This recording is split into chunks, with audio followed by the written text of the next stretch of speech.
بسم الله الرحمن الرحيم.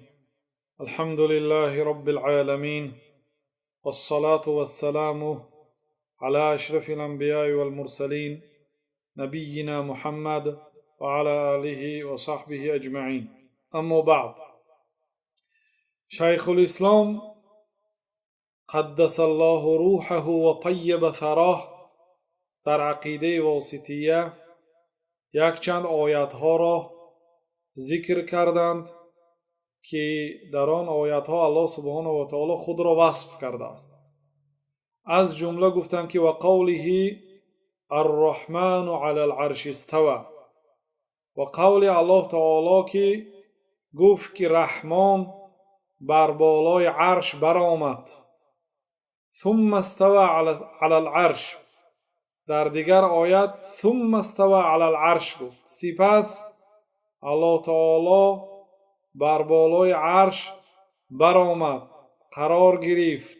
فی ستة مواضع، در 6 جای، یعنی در 6 جای قرآن کریم، در 6 جای قرآن کریم با لفظی ثم استوى علی العرش آمده است. اما الرحمن علی العرش استوى در یک موضع، یعنی 7 موضع می شود. خلاصه الله سبحانه و تعالی میگوید که رحمان یعنی یکی از نامهای الله تعالی، یکی از نامهای بزرگترین الله تعالی رحمان است. رحمان یعنی بی‌نهایت ذاتی که مهربان است، بر بالای عرش برآمد. برای چی قهار نگفت، جبار نگفت؟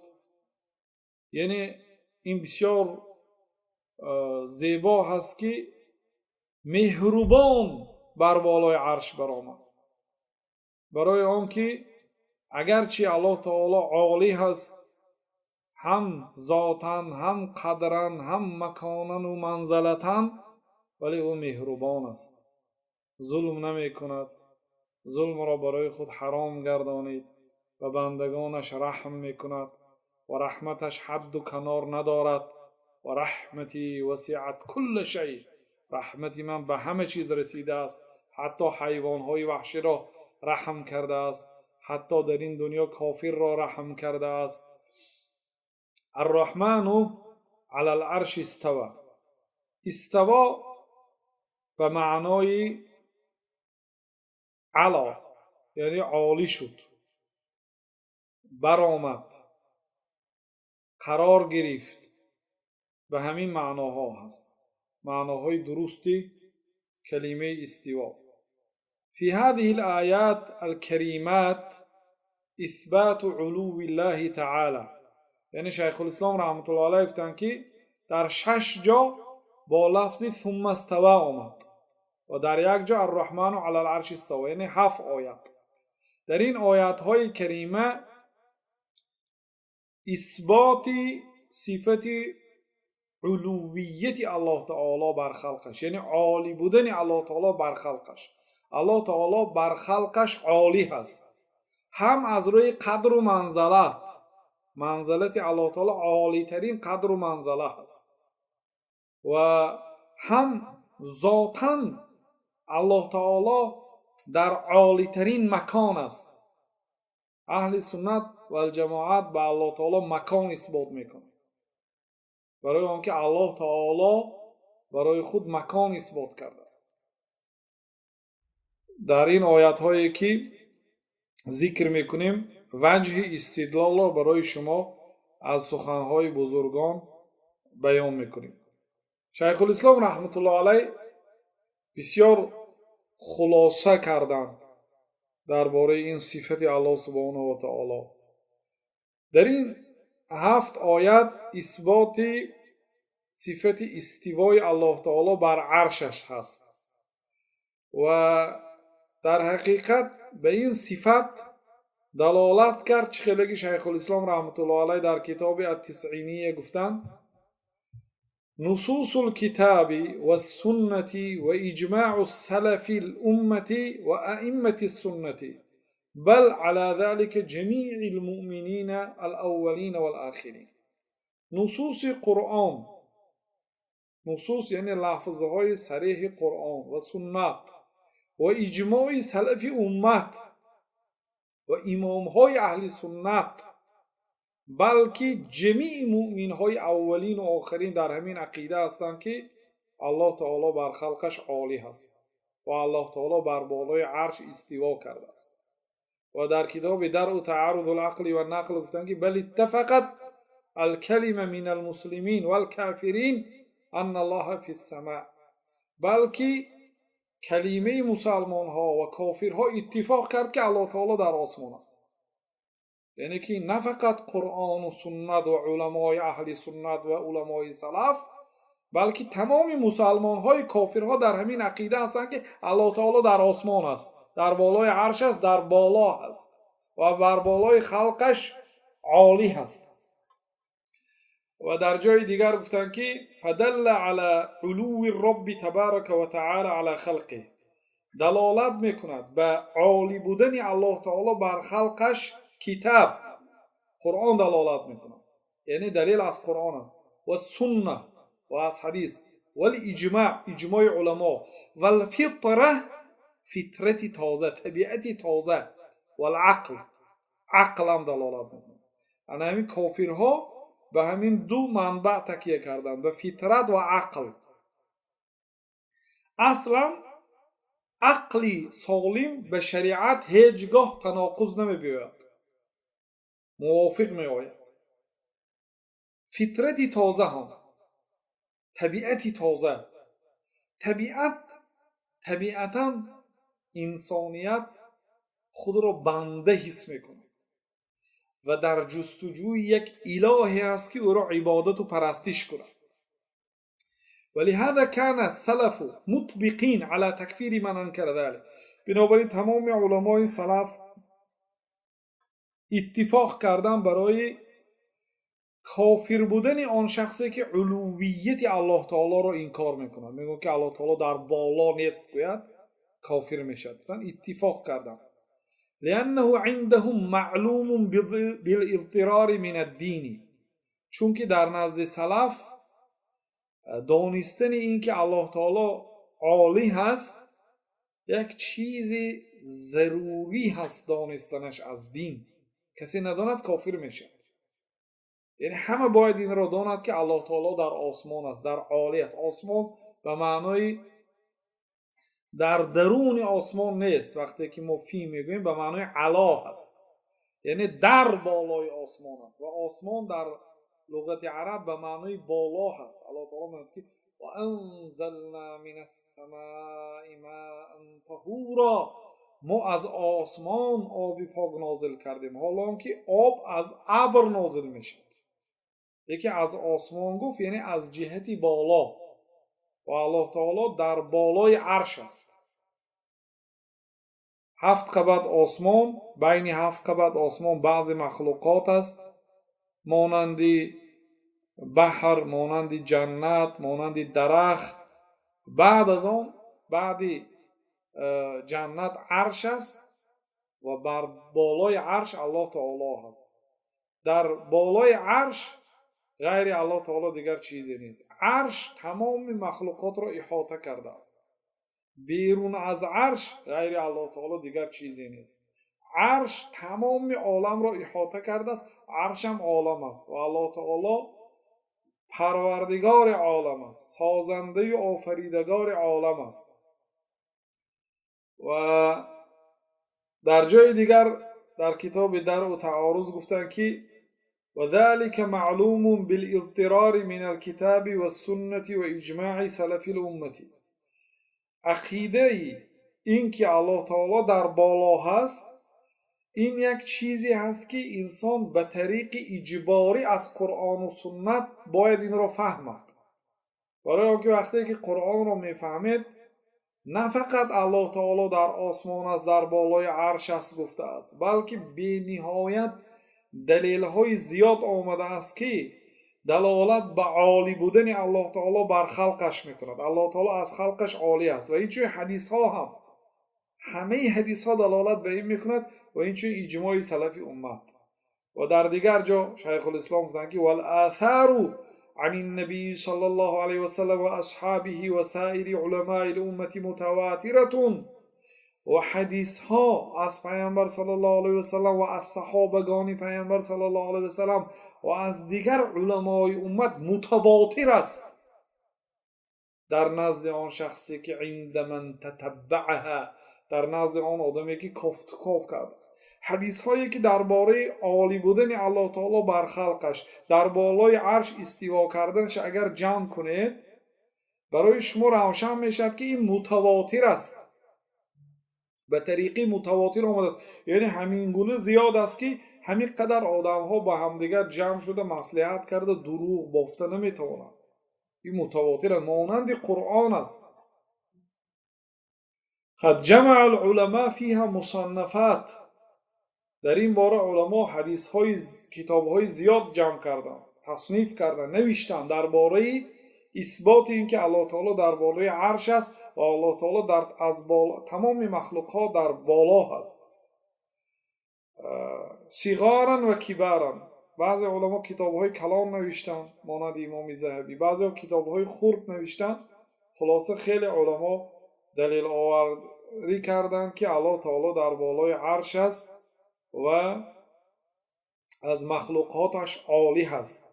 قال شیخ الاسلام رحمه الله، در جای دیگر شیخ الاسلام گفتند که بل من اکثر النظر في آثار الرسول صلى الله عليه وسلم علم بالاضطرار أنه ألقى إلى الأمة أن ربكم الذي تعبدون فوق كل شيء.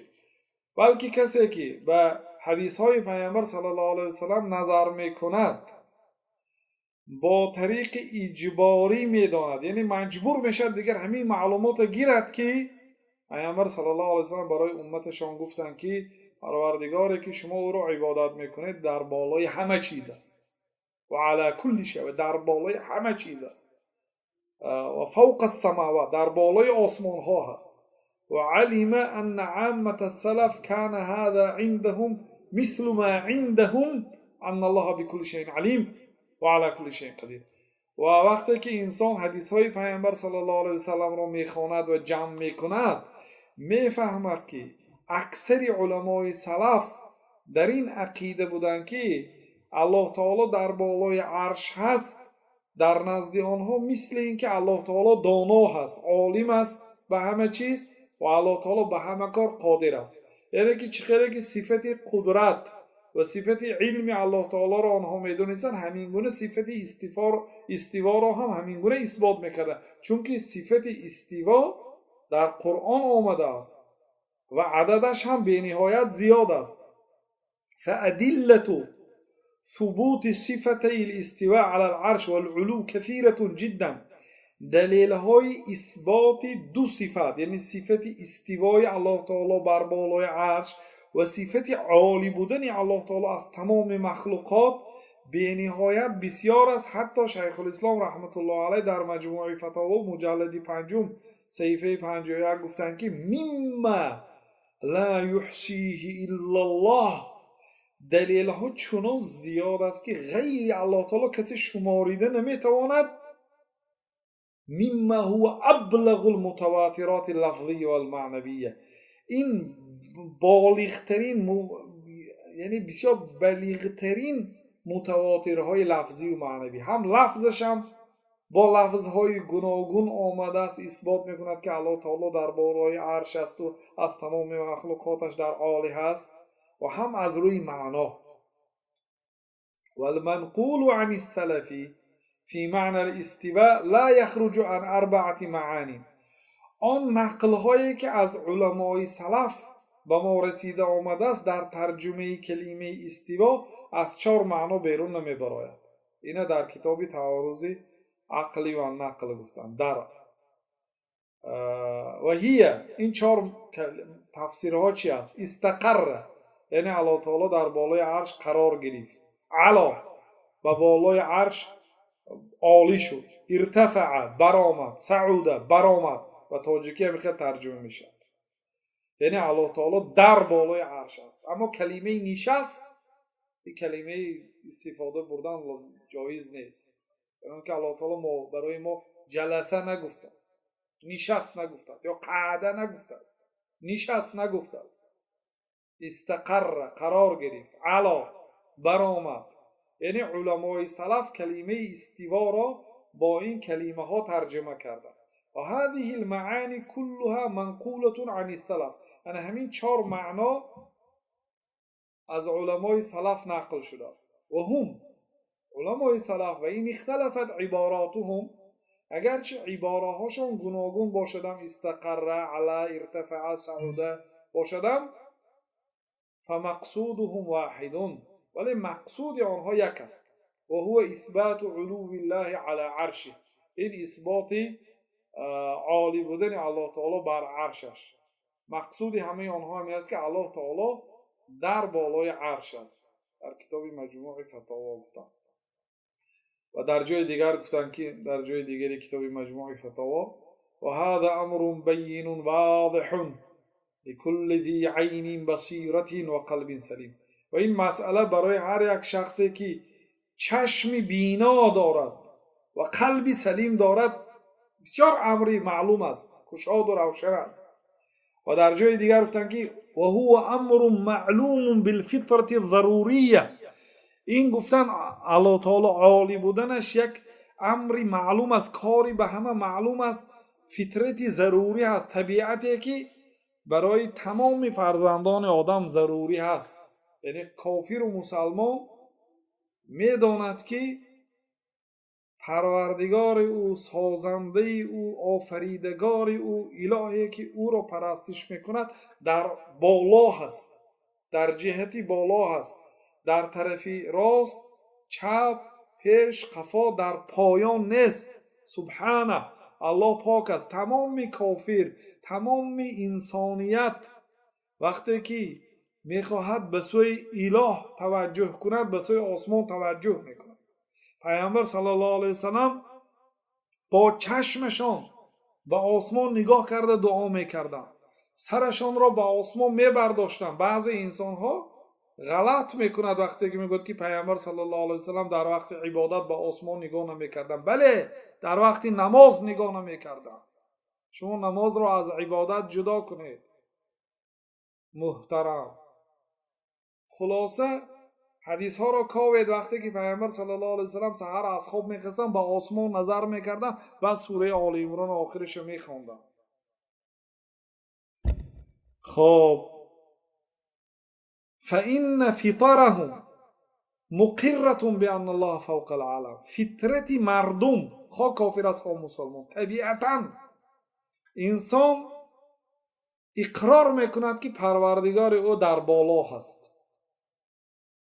کما ان العقل دل على ان الله تعالی فوق العالم، این چنین عقل هم دلالت کرده است که الله تعالی در بالای عالم است. در کتاب مجموع فتاوا گفتم. حالا میبیاریم دلیل ها از عقل و دلیل ها از کافرها از قرآن کریم. ولا عجب فی ذلك، در این یگان جای عجایبی ندارد.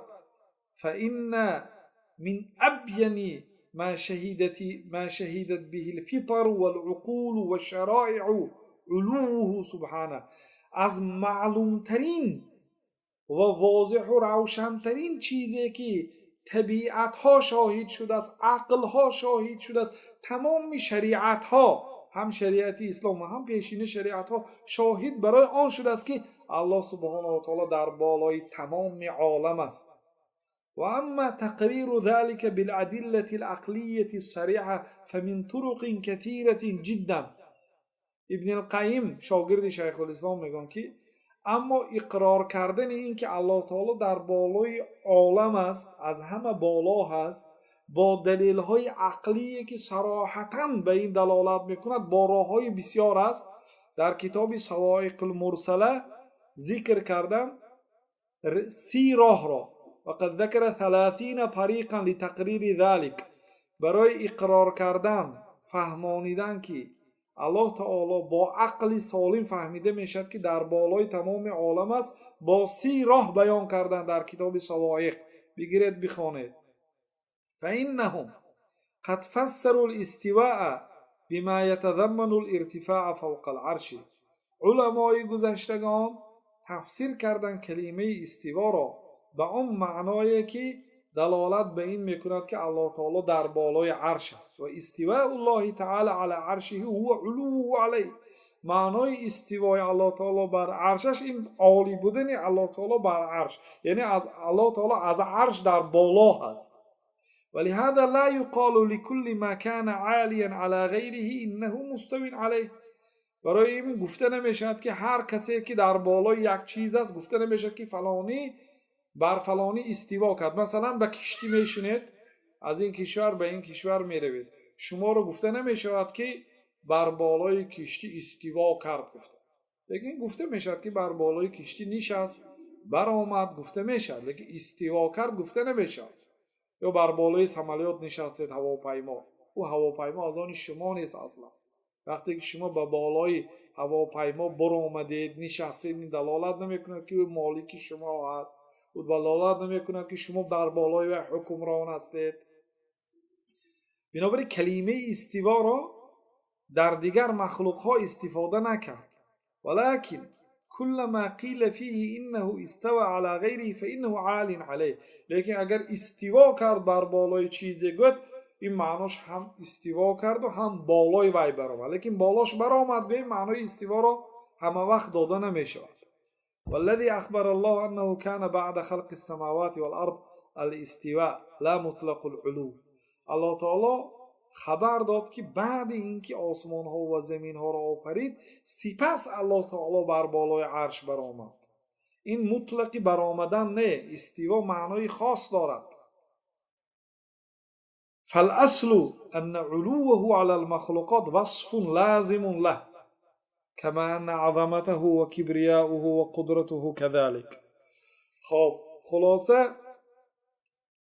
اصل این است که عالی بودن الله تعالی بر مخلوقاتش این وصف لازمی هست به الله تعالی، مانند بزرگیش. چون که الله تعالی همیشه بزرگ است، همیشه قدرت دارد، همین گونه علوش. اما الاستواء فهو فعل يفعله سبحانه وتعالى بمشیئته و قدرته. اما مسئله استوا باشد، الله تعالی این کار را میکند با خواهش خود و با قدرت خود.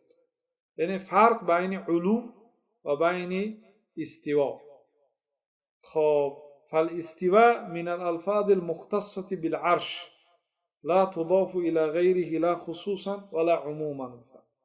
استوا از جمله لفظهایی که خاص به عرش است و غیر عرش خصوصا هم عموما هم نسبت داده نمیشود. ولذلك اتفق المسلمون على ان يقال استوى على العرش ولا يقال استوى على الارض مثلا یا على البحر. بنابراین علما اتفاق کردند که الله تعالی بر بالای عرش استوا کرد گفته میشود، گفته نمیشود که بر بالای زمین استوا کرد یا بر بالای بحر استوا کرد، گفته نمیشود. لیکن از زمین و از ابرهای و بحرها عالی است الله تعالی. خب تأویل الاستواء بالاستیلاء مردود، یعنی آنهایی که کلمه استوا را با استیلا ترجمه کردند، گفتن این استوا به معنای استیلا هست، از کجا این گپ گرفتن؟ آیا قرآن به همین دلالت کرد یا حدیث پیامبر صلی الله علیه وسلم به همین دلالت کرد؟ هرگز دلالت نمیکنه. و تأویل الاستواء بالاستیلاء مردود من عدة وجوه.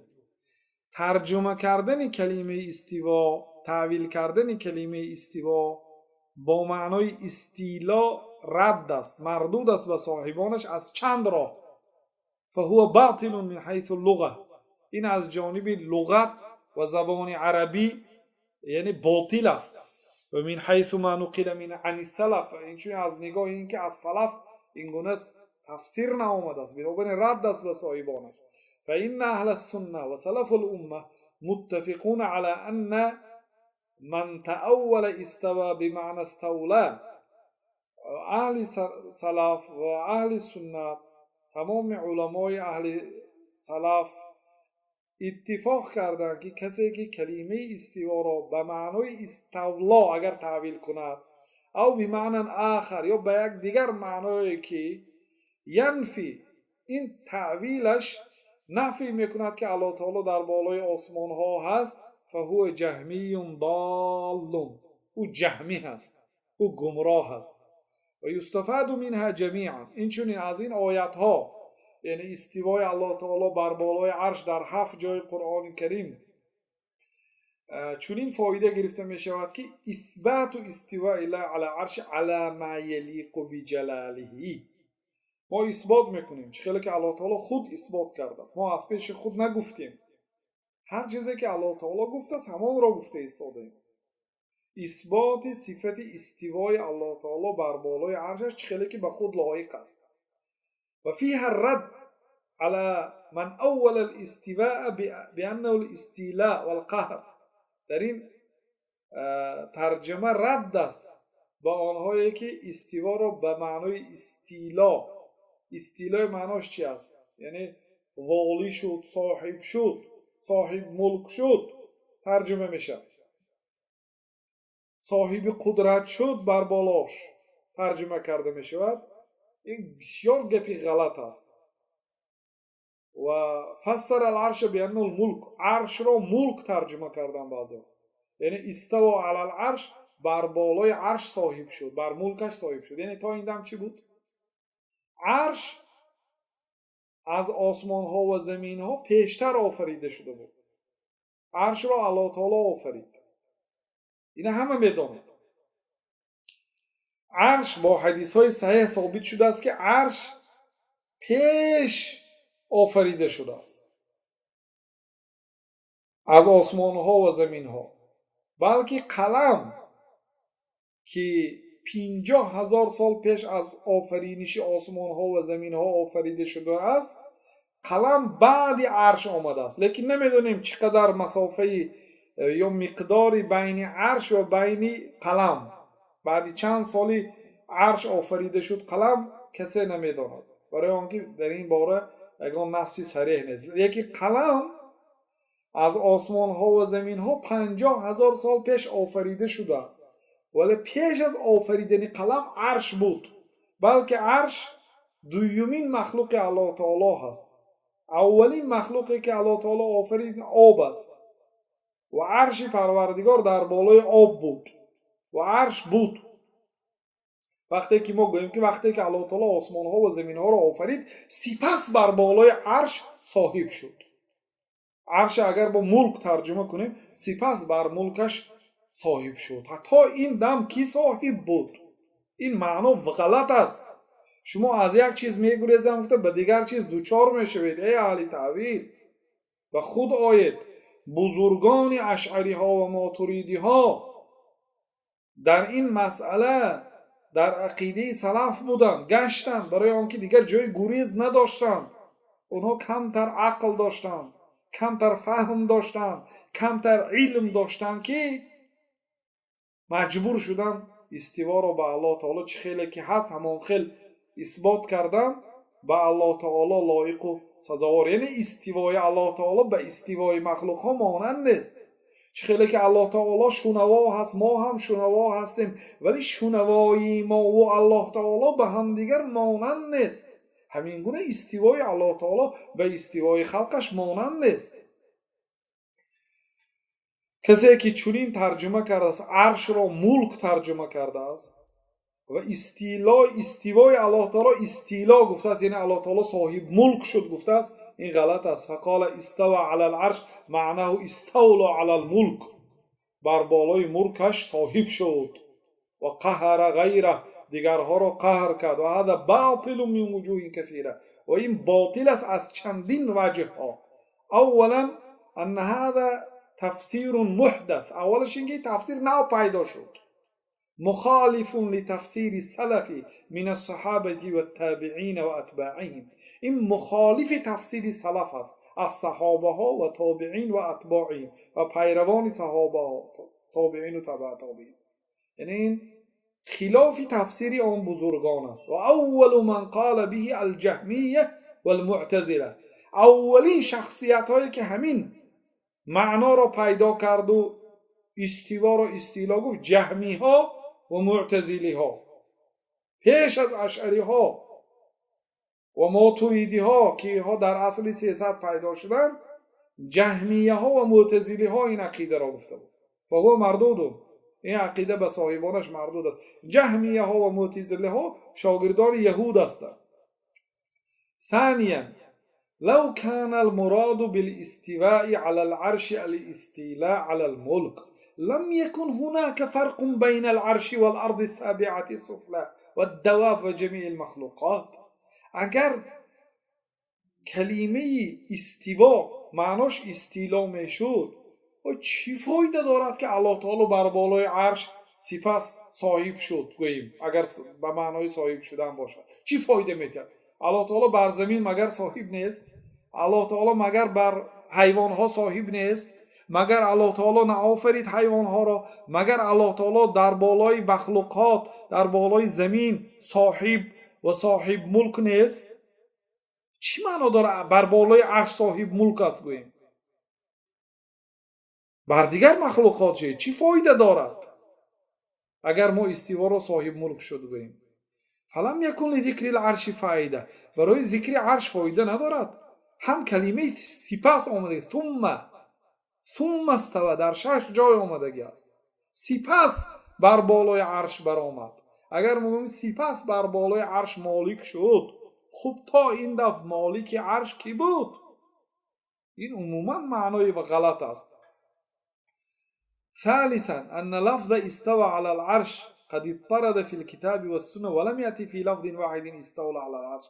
سیوم دلیل این است که کلمه استوا علی العرش در 7 جا آمده است. در قرآن و سنت پی در هم آمده، بسیار آمده است، لیکن در یک جا اقلا نه آمده است به معنای استولا که ما دیگر معناها را به این حمل کنیم گوییم که در یک جا به معنای استولا آمد، این استواها را هم به همین استولا ترجمه کنیم گوییم، چون که قرآن اصلا قرآن را تفسیر میکنه. القرآن یفسر بعضه بعضا، بعض آیات‌های قرآن بعض آیات‌های دیگر را تفسیر می‌کند و حدیث سخن‌های قرآن را تفسیر می‌کند. یعنی یگان خیلی تفسیر از قرآن و سنت نه آمده است که اقلا یک دانه باشد ما گیریم و باقی مانده‌اش به معنای استیلا تفسیر کنیم، نیست. رابعا چهارمینش انه اتی بثم، یعنی اینو ما بر وقت‌تر گفتیم. چهارمین رد این است که الله تعالی با کلمه ثم آورد که تفید الترتیب، این دلالت به ترتیب میکند. دخل محمد ثم عبدالله، اول محمد در آمد سپس عبدالله در آمد. ثم به معنای سپس است، یعنی الله تعالی وقتی که زمین ها و آسمان ها را آفرید سپس بر بالای عرش استوا کرد. اگر استوای ما طبق اهل بدعت ترجمه کنیم صاحب ملک شد گوییم، این معنا درست نمیشه. چه الله تعالی سپس صاحب ملک میشد است؟ تا این دم کی بود؟ خب فلو كان معنى الاستواء الاستيلاء على العرش والقدرة عليه لم يتأخر ذلك الى ما بعد خلق السماوات والارض. و بعدی آفرینش آسمان ها و زمین ها به تأخیر نمیگذاشت آخرین صفات. فإن العرش كان موجودا قبل خلق السماوات والارض، عرش پیش از آفرینش آسمان ها و زمین ها بود. چه که در صحیح بخاری و مسلم ثابت شده است. چه میشد است که الله تعالی بر بالای عرش قادر نبوده است پیش از آسمان ها و زمین ها، بعد آسمان ها و زمین ها را آفریده سپس قادر شده سو صاحب شد. و هذا من ابطل الباطل، و این از باطل ترین باطل ها است. و منها از جمله رد چنین است که لفظ الاستواء فی لغت العرب یقال على القدره او على علو القدر ممنوع عندهم. کلمه استوا، لفظ کلمه استوا در لغت عرب به معنای قدرت و علو قدر، یعنی که اینجا علو ذات نه، علو قدر الله تعالی بلند، به این معنی در لغت عرب نآمده است. در لغت عرب که الله تعالی قرآن رو به زبان عربی نازل کرد در یگان جا نآمده است که استوا به معنای صاحب قدرت باشد یا علو قدر باشد، قدرش بلند، به این معنا نآمده است. والاستعمال الموجود في الكتاب والسنة وكلام العرب يمنع هذا. استعمالی که موجود است در قرآن و سنت این گونه تفسیرها را منع میکند. خیلی که ما این مسئله را در دیگر جا وسیع‌تر گپ زدیم گفتن شیخ الاسلام. اون بیتی که در اون بیت رو دلیل میبرن، سبحان الله، دلیلشون بیت است، نه قرآن است نه سنت است. اون آیت هایی که از قرآن دلیل میبره همش رد بر خداشون است، خیلی که در درسای آینده انشاءالله بیان میکنیم. بنابراین شیخ الاسلام رحمت الله علیه گفتن که هر آیت و حدیث صحیحی که اهل بدعت بر بدعت خود او را دلیل همچون دلیل ذکر میکنند، من از همون دلیل آوردش به خودش رد میزنم. کدام اهل بدعت نباشد، کدام نوع اهل بدعت نباشد، اگر از قرآن و از سنت صحیح پیامبر صلی الله علیه وسلم بر فایده بدعتش، یعنی برای یاری بدعتش یه دلیل بیارد، من با همون دلیل خودش او را رد میزنم، نه با دیگر دلیل، با همون دلیل آورده، همون دلیل آوردگیش برای خودش رد است اگر درست فهمد. اون بیتی که گفتم ببینی یک شعر دلیل گرفتی، اون شعرم هیچ کسی نگفته است، بافته شده است. میگم استوى بشر على العراق من غیر سیف و دم مهراق. بشر بر عراق والی شد، یعنی رئیس ولایت شد، بدون ریزانیدن خون و بدون شمشیر. و انه لو کان صحیحا، اگر این شعر در حقیقت صحیح باشد، یگان شاعر همین گفته باشد، گفتم لم یکن فیه حجه، در این دلیل نمیشه، حالا که اینه هیچ کس نگفت از این بافته شده دروغ است.